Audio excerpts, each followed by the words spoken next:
भैया लोग प्रणाम, जय माता दी। ई हमरा गांव के पोखरा है। हमरा याद बा कि हम जब बचपन में गांव आई तो इस पोखरा में खूब नहैले बनी, लेकिन आज देखी इस पोखरा के स्थिति हालत एकदम पानी नहीं खे, पानी पूरा सूखल जाता और गंदगी देखते बानी हर तरह से। तब देख के बड़ा ही लागल है कि जे पोखरा में हमनी बचपन में नहैले बानी आज उ पोखरी की स्थिति ऐसा हो गई बा। हमारा लगता है कि लगभग सब गांव में पोखरा ऐसा ही सूखल जाता।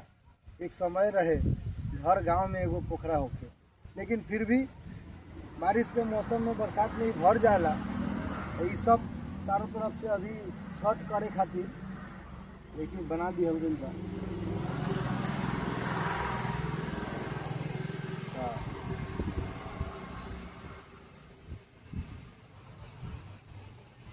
आई हमनी के मंदिर है पोखरा के बगल में, ये हर जगह हो।